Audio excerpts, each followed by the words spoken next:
Welcome to this week's Future Toolbox podcast. We explore the Z to A of life skills, where each letter stands for a topic and essential tool to help you get ahead in life. Meet Jules and Mark, creators of the multi-award-winning Future Toolbox, and enjoy their straightforward approach to creating growth mindsets that help people turn their dreams into realities. Whether you're a teen in education, a parent, a teacher, or part of a community group, start creating positive habits from today. Hello there and welcome to the Future Toolbox's first ever podcast. I am Mark. And I am Jules, and we are the creators of the multi-award winning Future Toolbox. And also, we're quite unique in the fact that we are a married couple running a business. And we've been married now for almost 20 years, which some might say in this day and age, that's quite unique as well. But we met all those years ago when we worked in post-16 education. And we're just going to give you a little bit of our backstory so you can understand how we got to where we are today. Yeah, so I had a job I absolutely loved, working as a recruitment consultant, helping young people get their first jobs. I found I was actually becoming a bit of what we know today as a life coach. So a teenager would come straight from school, college, or maybe they'd drop out of education or be looking for a new start. And I would help them prepare for their first interview, what sort of questions they were going to ask, how to really build their brand and sell themselves to the employer. And then they would come back to us and train, and I would find that once they got the job, they would ask me sorts of questions like, what's a bank account? How do I set one of those up? Or, oh no, I've got to pay national insurance. What's this all about? So I just found that I was doing something really, really worthwhile and really, really enjoyed that. So what did you do? My role in post-16 education has been on the training side and apprenticeships, which was an absolutely fantastic job to have. And in terms of job satisfaction, amazing. Being able to help people, once they got their first job, to continue with their education and apprenticeships and then advanced apprenticeships. And particularly if they had a goal to become, say, like manager or something of a care home, to help them do that. Or if they wanted to use the apprenticeship as a route to get either into university or whether they wanted to use it to get into something like nursing. It was an absolutely fantastic role to have and thoroughly enjoyed it. So how did we come up with the idea of the Future Toolbox? Wow, yeah, do you remember that day we were walking along the beach and we just said, how about we become our own bosses one day? And I think the idea of becoming your own boss, for us, it was about having the freedom to do the things that we wanted to do when we wanted to do them, not having to ask for time off work, and just being in control of our own destinies, wasn't it? It was. And I think at that point we were beginning to outgrow being what's called an employee, and we could see the benefits to us as being self-employed and running our own business and as Mark said, being in charge of our own destiny. We had some fabulous ideas in terms of the skills that we'd learned through being employed and how we could transfer them and deliver all this personal development and life skills in the style that we wanted and our business, and put our own spin on it and not somebody else's. Yeah, that was really, really good. Wow, that's such a great memory. I'm being honest, I remember we had no idea how we were going to do it, but the real big message there was the goal was set and then we had to work out the how later. My role at the time as well was I was going into schools, wasn't I? Do you remember that? And I was delivering careers programs like how to write your CV and how to go for an interview. And I really enjoyed that. And then one day our company was commissioned to do a big project in the school, and the day started with a motivational speaker.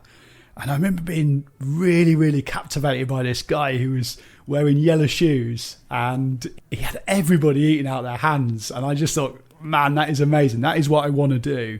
So I came home and I remember saying to Jules, I was like, oh my God, I've seen this guy. It's so exciting. I want to do this. I want to do this. I want to do this. And then, yeah. For any of you that know Mark, when he's seen something and he gets excited, he just came home so animated and it's trying to calm him down and say, look, tell me, explain what it is that you're trying to, you want to do. So we did.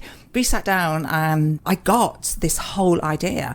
But it's really scary thinking, how do you go from having this fantastic idea to actually putting it into practice? So we sat down for quite some time working out how to create this idea into almost like a business plan. And the first thing that you did was you went part-time where you were working. So that gave you some time, didn't it, to be able to focus on us. I went to work for a different post-16 company, didn't I? Full-time, because we just needed to keep the old money coming in. Yeah, that was really scary, taking a drop in income and going part-time. But it worked really, really well. And we came up with the name Mad for Life, which stood for Making a Difference for Life. And this was back in 2009. So I dropped 2 days a week off my job and started going out, talking to the schools I worked with, and just building the business that way. And it was a good juggling act. But we bought a license to start delivering programs. So we had some content and material in place. And I started getting trained up by a really, really good professional who's still a very good friend today. And he taught me a lot. So the goal had started, hadn't it? The goal had started, and after I can't remember how long now, you were actually able to quit your day job. Oh yes. That was so exciting. And again, really, really scary. But the excitement was far, far, far outweighed the scariness, didn't it? It was like, we're going for it. It's there. The goal is there. We can see the end of it. Yeah. Well, when you go on a roller coaster, you get scared, and people get excited and scared about that. So maybe that was the roller coaster starting. I just remember that we were right at the top, and we were just about to, that bit where it's really, really fantastic and exciting. You go down and it's really, really fast. I mean, I'd worked my way to become a freelance presenter for this company that I bought the license off.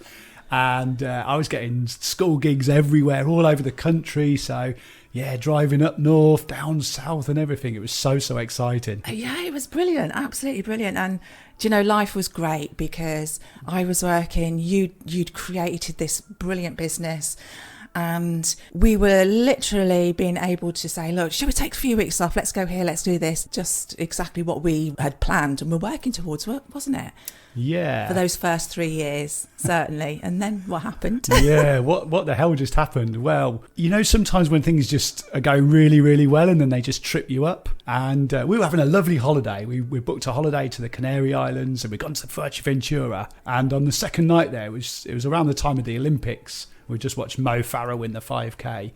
And we went to a lovely little tapas bar, a little restaurant, and I blacked out and hit my head. And I found out later on that the head injury I sustained, over 90% of people don't survive that. Great news, guys, is I did. But it was a pretty scary time. I was sitting in John Radcliffe Hospital in Oxford being told that I needed this major operation, which would have put me out of action for about 6 months in hospital. And I decided not to go through that, and probably just delighted that I'd survived it. And I just wanted to get life back on track again and just do all the things that we were doing. So we just started to deal with that. Then what happened? Yeah, we're coming to terms with all of that and trying to work out our next steps and how we were going to look after Mark and keep him safe and well. When unfortunately, my mother passed away very, very suddenly, which was a huge shock to not just us, but the whole family, wasn't it? It was really devastating. Oh God, yeah. But what it did do was at that point in my life, I'd almost lost my husband. I've lost my mum, and I just sat in the garden and thought, do you know what, Jules? It's time to change. So I decided to give up my day job, which, as much as I loved it, but working almost 10 hours every day, I just realised I'm wasting my time. There's more out there for me. So I gave up. I gave up my job, and for the next sort of 12 months, literally, I was just trying to come to terms with, and we were working out plans and of how we were going to move forward with everything and sorting out my mum's estate. And I got to the point where thinking, right, this is it now. I'm going to join Mad for Life and I'm going to come out with Mark and, I'm going to be this wonderful motivational speaker with him. Yay. And that didn't work either, because unfortunately I got diagnosed with stage 3 breast cancer, and unfortunately had to undergo so many operations, and almost 2 years it took of lots and lots of chemo and injections and blood transfusions, you name it. I went through it, got sepsis, spent time isolated in hospital, but I'm through it. I'm still here. as you can hear. But they were some challenging times, weren't they, that we had to face. Absolutely. So not everything is always plain sailing, but the greatest thing that we've got between us is from the work that we're delivering within Mad for Life or Future Toolbox as we are now, these life skills, this personal development, we realised just how important that is. And it really is that understanding and that knowledge that's got us through these challenges, isn't it? Yeah, so we had the aftermath of all of these challenges that we just mentioned, and believe me, they are challenges, aren't they? They have been.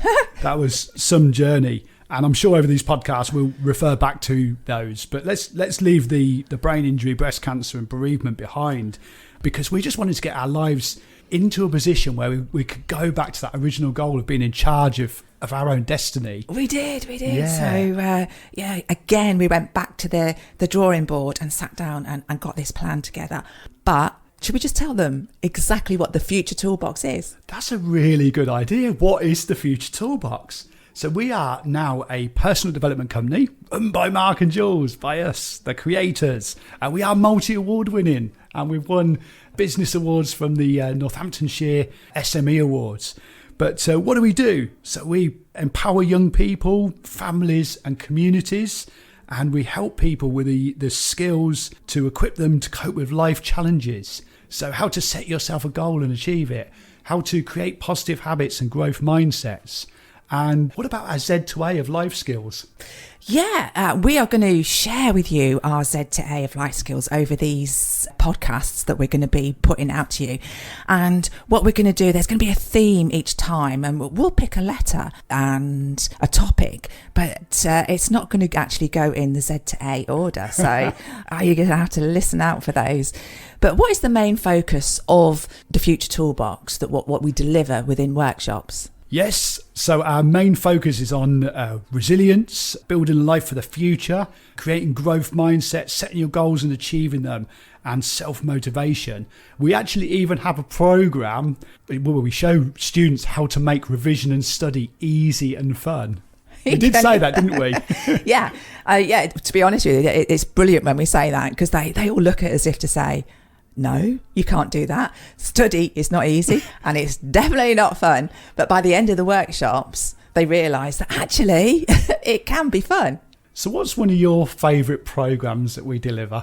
Oh, because of that post-16 area that we worked in initially, I still love the futures part of our business. So being able to work with young people to help them brand themselves so that they can go for an interview and be equipped, hopefully with better skills or knowledge than somebody else that maybe is going for the interview, so that you've got more chance of getting the yes from the decision maker than the other candidates. So definitely futures.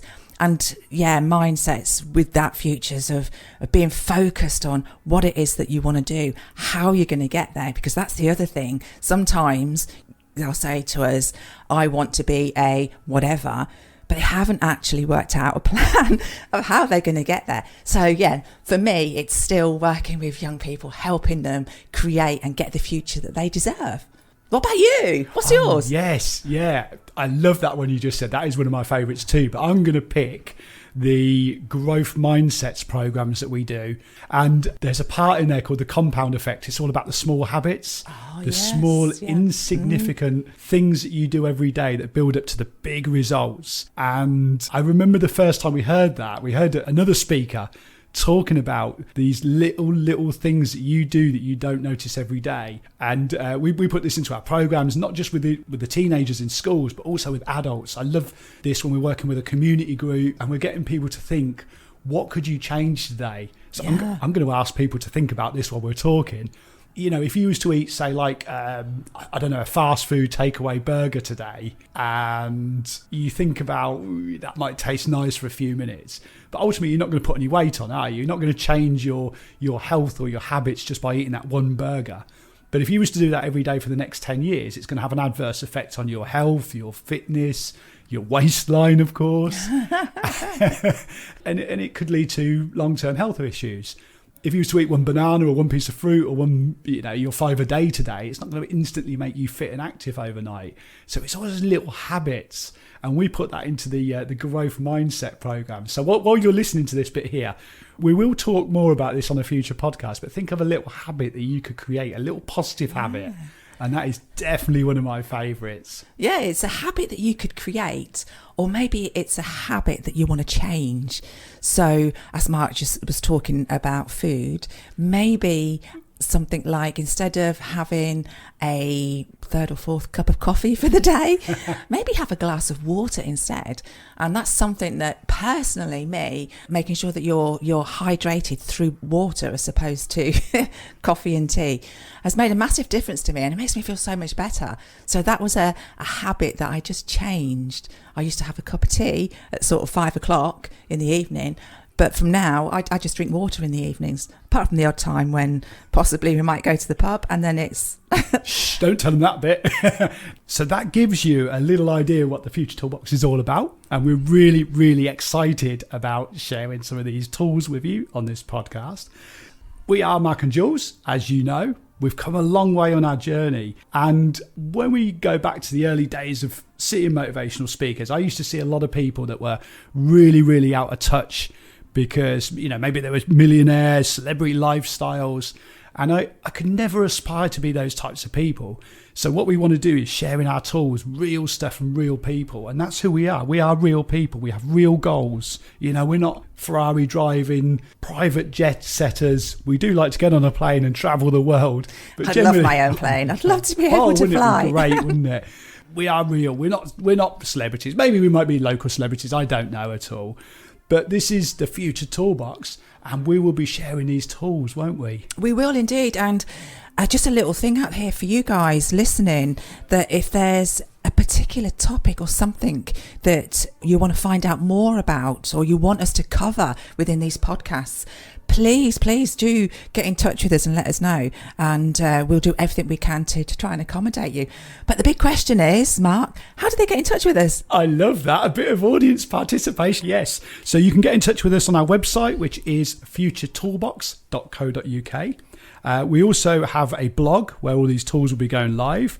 Of course, we're on social media, so you can find us on Instagram, Facebook, TikTok and Twitter. And if you just put in the handle, which is @FutureToolbox, and we will see you guys very, very soon. We're super excited. We are indeed. Thank you very much for listening, and see you soon.